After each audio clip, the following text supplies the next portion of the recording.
নমস্কার বন্ধুরা, Tiyasha food house চ্যানেলে সকল বন্ধুদের স্বাগত জানিয়ে নতুন রেসিপি নিয়ে আবার ভিডিও শুরু করছি। আজকে আমি আপনাদেরকে দেখাবো কুমড়ো দিয়ে সম্পূর্ণ নতুন একটি রেসিপি। আর সেটা হলো কুমড়োর আঁতি দিয়ে একটি রেসিপি। আমরা সাধারণত কুমড়ো রান্না করে কুমড়োর আঁতিটা ফেলে দিই, কিন্তু আজকে আমি আপনাদেরকে সেই আঁতি দিয়েই অসাধারণ একটি রেসিপি তৈরি করে দেখাবো। আমি এখানে কুমড়ো নিয়ে নিয়েছি, আর এই কুমড়ো থেকে কুমড়োর ওপরের দিকের যে নরম অংশ সেটা আমি রেখে দেব। এটা হলো কুমড়োর আঁতি, আর এই আঁতি দিয়ে আজকে রেসিপি তৈরি করব। আর তৈরি হবে কুমড়োর আঁতির বড়া। আর এই বড়া গরম ভাতের সঙ্গে ডাল দিয়ে অসাধারণ লাগবে। প্রথমে আমি একটা ছুরি দিয়ে কুমড়োর এই আঁতিটাকে কেটে নেব। কুমড়োর এই নরম অংশটার নাম আঁতি, আর এটাকেই আমি কেটে নেব, আর এটা দিয়েই আজকে রেসিপি তৈরি হবে। ছুরি দিয়ে আমি কেটে নিচ্ছি, ঠিক এরকমভাবে কেটে নেব। কুমড়োতে এখনও রয়েছে, পরে পরিষ্কার করে কেটে নিতে হবে সমস্ত আঁতিটাকে। আঁতিটা কাটা হয়ে গেছে। এবারে কুমড়োর এই অংশটাকে ছোট ছোট টুকরো করে কেটে নিতে হবে।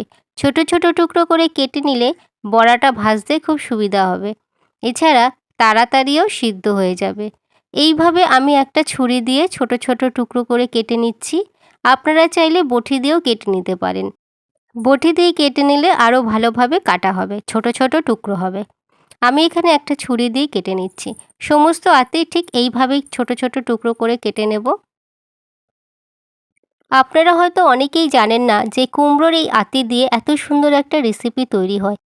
তাই আপনারা অবশ্যই আজকের এই কুমড়োর আঁতির রেসিপিটা অবশ্যই দেখবেন, আর আশা করছি ভিডিওটা আপনারা স্কিপ না করে পুরো ভিডিওটি দেখবেন। ঠিক এরকম ছোট ছোট টুকরো করে আঁতিগুলোকে কেটে নিচ্ছি। সমস্ত আঁতি কাটা হয়ে গেছে, দেখতেই পাচ্ছেন বন্ধুরা, একেবারে ছোট ছোট টুকরো করে কেটে নিয়েছি। এবারে যেই যেই উপকরণ লাগবে বড়ার জন্য সেইগুলো আমি এখন দিয়ে দেব কুমড়োর এই আঁতির মধ্যে। প্রথমে আমি দেব 4 টেবিল চামচ বেসন। এছাড়া যেমন কুমড়ো থাকবে সেই আন্দাজ মতনই বেসন দিতে হবে। তারপরে দিয়ে দিচ্ছি ঝালের জন্য কাঁচা লঙ্কা। এখানে আমি 2টো বড় সাইজের কাঁচা লঙ্কা কেটে নিয়েছি। তারপরে দিচ্ছি ধনেপাতা। ধনেপাতা দিলে বড়াটা খেতে খুব ভালো হবে। এরপরে দিলাম কালো জিরে, এতে বড়া থেকে একটা সুন্দর ফ্লেভার আসবে। তারপরে দিচ্ছি স্বাদ অনুযায়ী নুন। এবারে দেব চিনি 1 চামচ, যাতে বড়াটা একটু মিষ্টি মিষ্টি লাগে খেতে। এরপরে দিচ্ছি হলুদের গুঁড়ো, আর দিলাম 1 চামচ কাঁচা সর্ষের তেল। কাঁচা সর্ষের তেল দিলে বড়াটা খুব সফট হবে, সেই কারণেই আমি এখানে 1 চামচ কাঁচা সর্ষের তেল দিয়ে দিয়েছি। এবারে সব উপকরণগুলোকে একসাথে খুব ভালো করে মিশিয়ে নেব, তারপরে মেখে নেব। তবে প্রথমে আমি কোনো রকম জল দেব না, জল ছাড়াই মেখে নিতে হবে, কারণ কুমড়োর মধ্যে জল জল ভাব থাকে, সেই জন্যই জল ছাড়া প্রথমে মেখে নিতে হবে। তারপরে যদি জলের প্রয়োজন হয় তখন জল দিতে হবে। আর এইভাবেই মাখাতে মাখাতে যখন বোঝা যাবে যে জলের প্রয়োজন, তখনই সামান্য একটু জল দিয়ে দিতে হবে। তাই আমি এর মধ্যে সামান্য একটু পরিমাণে জল দিয়ে দেব। আর না হলে মাখাটা এরকম ঝুরো ঝুরো হচ্ছে, বড়া ভাজার মতন হচ্ছে না। তাই সেই জন্যই সামান্য একটু জল দিয়ে দিচ্ছি।